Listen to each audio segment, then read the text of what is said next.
आईने हिंदी के एक नए एपिसोड में आपका स्वागत है। इस वीडियो में हम पहले बात करने वाले हैं एक ऐसी रिपोर्ट के बारे में जो हम लोग काफी लंबे समय से इंतजार जिसका कर रहे थे। और ये रिपोर्ट है एडवांस मीडियम कॉम्बैट एयरक्राफ्ट के प्रोटोटाइप को लेकर के। जी हाँ, एमका का प्रोटोटाइप सामने आ चुका है। ना सिर्फ सामने आ चुका है बल्कि इसने एमका हेटर्स को दंग करके रख दिया है, क्योंकि हम सब मान रहे थे कि एमका एक नॉर्मल सा दिखने वाला फाइटर एयरक्राफ्ट हो सकता है जिसमें माइनर हमें स्टेल्थ कैरेक्टरिस्टिक्स देखने को मिलेंगी। लेकिन यकीन मानिए, जब से आज एमका के प्रोटोटाइप को सामने रखा गया है, SU-57 की चर्चा लगभग बंद सी हो गई है। आइए जानते हैं पूरा मामला क्या है, और हम आपको भी ज्यादा यहाँ पर परेशान नहीं करने वाले। दरअसल आज एरोनॉटिकल डेवलपमेंट एजेंसी के तरफ से जो एमका का 1:1 रेशियो का स्केल मॉडल है, ये इंडिया पवेलियन में रखा गया है एरो इंडिया 2025 में, जहां पर जब से ये सामने आया है दर्शक दीर्घा पूरी तरीके से दंग हो गई है। देखने में ऐसा लगता है मानो ये कोई 6th जनरेशन फाइटर एयरक्राफ्ट हो जो भारत ने बना के तैयार कर दिया है। बड़ी बात यह है कि मीडिया से बात करते हुए एरोनॉटिकल डेवलपमेंट एजेंसी के अधिकारियों ने ये कहा कि ये जो एयरक्राफ्ट है ये अब अपने क्रिटिकल डिजाइन फेज को पूरा कर चुका है। यानी जो आप स्केल मॉडल देख रहे हैं, ऐसा ही एक्चुअल प्रोटोटाइप आपको देखने को मिलने वाला है। यानी अब इसमें किसी प्रकार का परिवर्तन आपको देखने को नहीं मिलेगा।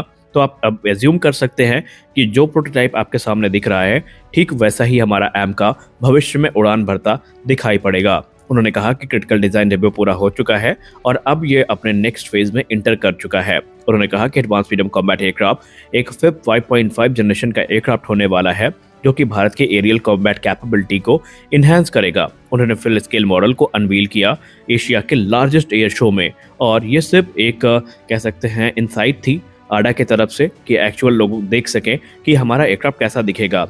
इस पर बात करते हुए उन्होंने ये भी कहा है कि अब यहाँ पर पास्ट में हमने बहुत सारे डिज़ाइन फेज में इसको देखा, काफ़ी टेस्ट किया, लेकिन अब ये एक्चुअल कंस्ट्रक्शन फेज में एंटर कर चुका है, जहाँ पर जो प्रोटोटाइप डेवलपमेंट फेज है उसकी शुरुआत हो चुकी है। इसमें आपको जो स्टेल्थ डिज़ाइन है वो देखने को मिलेगी, एडवांस एवियोनिक्स सेंसर्स देखने को मिलेंगे और सुपीरियर एरोडायनेमिक कैरेक्टरिस्टिक्स आपको देखने को मिलने वाली हैं। उन्होंने ये भी कहा कि एमका को रोल आउट का टारगेट 2027 तक रखा गया है और 2028 में हम इसकी पहली उड़ान को पूरा कर लेंगे। यानी 3 वर्ष में एडवांस मीडियम कॉम्बैट एयरक्राफ्ट की पहली उड़ान का टारगेट उनके तरफ से रखा गया है। उन्होंने कहा एरो इंडिया 2025 का इंतजार जितना आप कर रहे थे, आपसे ज्यादा कहीं हम उसके लिए एक्साइटेड थे, क्योंकि एमका के प्रोटोटाइप को हमें आपके सामने रखना था। ये एक आइडियल प्लेटफॉर्म होगा और ये भारत के भविष्य की एक आधारशिला होगी, और इसके बाद हम एविएशन सेक्टर में और बड़े जो प्रोजेक्ट हैं उनको सामने लेकर आएंगे। एडवांस मीडियम कॉम्बैट एयरक्राफ्ट की कैपेबिलिटी पर बात करते हुए उन्होंने कहा कि ये एक मल्टी रोल प्लेटफॉर्म होगा। आप इसे सिर्फ एक एयर सुपीरियरिटी फाइटर के तौर पर मत देखिए, बल्कि ये जितना घातक एयर सुपीरियरिटी रोल्स में यूज होगा उससे कहीं ज्यादा घातक ये ग्राउंड अटैक मिशन में भी इस्तेमाल हो सकता है, और suppression of enemy air defence जैसे जो मिशन होते हैं उसमें इसका कोई सानी नहीं होगा। एमका की कैपेबिलिटी को जस्टिफाई करने के लिए सिर्फ एक ही वर्ड है जो इसको जस्टिफाई कर सकता है, वो है गेम चेंजर। जी हाँ, इसके जो फीचर है स्टेल्थ टेक्नोलॉजी है, सुपर क्रूज कैपेबिलिटी है, एडवांस सेंसर फ्यूजन है, और बड़े पैमाने पर इंडियन मेड वेपन सिस्टम को कैरी करने की जो कैपेबिलिटी है, जो कि तकरीबन 6500 किलोग्राम की है नॉन स्टेल्थ मोड में। ये किसी भी युद्ध में उसकी स्थिति बदलने के लिए पूरी तरीके से कैपेबल है, और एक बड़ी संख्या में आने वाले निकट भविष्य में ये एयरक्राफ्ट भारतीय वायुसेना के द्वारा ऑपरेट भी किए जाएंगे। तो अब आप लोग बताइए, आज एमका का मॉडल आपके सामने है, आपकी क्या एक्सपेक्टेशन थी? क्या आपने जो एक्सपेक्टेशन इस एयरक्राफ्ट से रखी थी, इसका इनिशियल मॉडल उन एक्सपेक्टेशन को पूरा कर पा रहा है या नहीं, या इसमें क्या क्या सुधार होने चाहिए थे आपके नज़रिए से? आप कमेंट सेक्शन में ज़रूर बताइए। साथ ही साथ आप ये भी बताइए कि पहली बार एमका का स्केल मॉडल देखकर आपको कैसा लगा और कितनी उम्मीदें अब आपको आपकी इससे जाग चुकी हैं। अगली बड़ी अपडेट बात करने वाले हैं हम तेजस मार्क 1A की डिलीवरी के बारे में। आज का दिन भारत के एविएशन सेक्टर के लिए बहुत ज़्यादा बड़ा था। हमें एडवांस मीडियम कॉम्बैट एयरक्राफ्ट भी देखने को मिल गया, हमें जो कैट्स वॉरियर है ये भी DRDO शॉप वेपन सिस्टम के साथ देखने को मिल गया, हमें बहुत सारे लोइटरिंग मिनिशंस देखने को मिल गए, हमें अलग अलग एयरक्राफ्ट देखने को मिल गए जिसमें A400M एटलस और SU-57 वेलन भी शामिल है। लेकिन एक बड़ा सवाल ये था कि क्या हमें HAL से भी कोई बड़ी खुशखबरी सुनने को मिल सकती है? तो जी हाँ, HAL ने आपको निराश नहीं किया है। HAL ने कुछ ऐसा बता दिया है जो शायद अभी तक मीडिया हाउसेस से भी छुपा हुआ था। हिंदुस्तान एरोनॉटिक्स लिमिटेड ने अनाउंस कर दिया है कि वो बहुत कम समय में अब 3 तेजस मार्क 1A और 4 तेजस मार्क 1 ट्रेनर भारतीय वायुसेना को डिलीवर करने वाले हैं। उन्होंने कहा कि हम सिर्फ जनरल इलेक्ट्रिक F404 इंजन के आने का वेट कर रहे हैं, जिनकी डिलीवरी अगले कुछ दिन में हो जाएगी और जैसे ही वो हमको मिल जाते हैं तो तुरंत हम इन एयरक्राफ्ट को भारतीय वायुसेना को डिलीवर कर देंगे, जो कि काफी लंबे समय से इन एयरक्राफ्ट का इंतजार कर रही है। एचएएल के सोर्सेज ने मीडिया से बात करते हुए कहा कि हमारी प्रोडक्शन लाइन पूरी तरीके से एक्टिव हो चुकी है। 3 और तेजस मार्क 1A फाइटर और 5 एडिशनल तेजस ट्रेनर जो हैं, ये इस समय फैब्रिकेशन स्टेज में है और ये एडवांस स्टेजेस में है। हम इनको कैटेगरी बी इंजन से इनका इनिशियल फ्लाइट टेस्ट करने वाले हैं और उसके बाद जो रिजर्व इंजन है उनको हटा करके जो नए इंजन है उनके साथ हम जो आगे का डिलीवरी प्रोसेस है वो शुरू कर देंगे।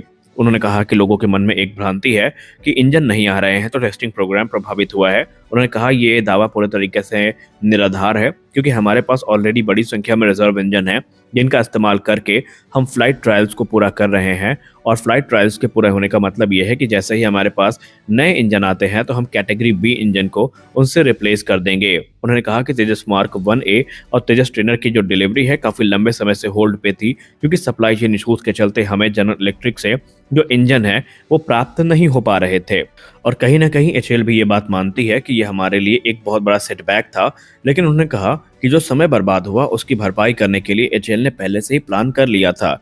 एचएएल ऑलरेडी जो प्रोडक्शन एफर्ट है उस पर अपना मेहनत कर रही थी और इंश्योर कर रही थी कि जब नए इंजन आए तो उस समय जो एयरक्राफ्ट हैं वो डिलीवरी के लिए रेडी रहें और अब वैसा हुआ भी है। नए इंजन के आने के साथ ही ये जो एयरक्राफ्ट हैं ये डिलीवर किए जाने शुरू कर दिए जाएंगे। इंडियन एयरफोर्स ऑफिशियल ने यह भी कहा कि यहाँ पर जो पहले F404 इंजन हैं 2, ये फरवरी अंत तक भारतीय वायुसेना हिंदुस्तान एरोनॉटिक्स लिमिटेड को मिल जाएंगे और उसके बाद ये जो 2 तेजस मार्क 1A एयरक्राफ्ट हैं इनको पहले इंजन से फिट करके तुरंत डिलीवर कर दिया जाएगा। और उन्होंने ये भी कहा कि डिलीवरी अप्रैल में हो जाएगी पूरी तरीके से। अब इसमें कोई डिले हमें देखने को नहीं मिलने वाली है। उन्होंने ये भी कहा कि यहाँ पर Hindustan aeronautics limited general electric के साथ संपर्क में है, जहाँ पर उन्हें पूरा जो रोड मैप है वो बताया गया है और हम इस समय पूरा प्रयास कर रहे हैं कि जो उनका प्रोडक्शन प्रोसेस है उसको तेज करवा सकें। लेकिन यहाँ पर क्वालिटी का भी विशेष ध्यान रखा जा रहा है।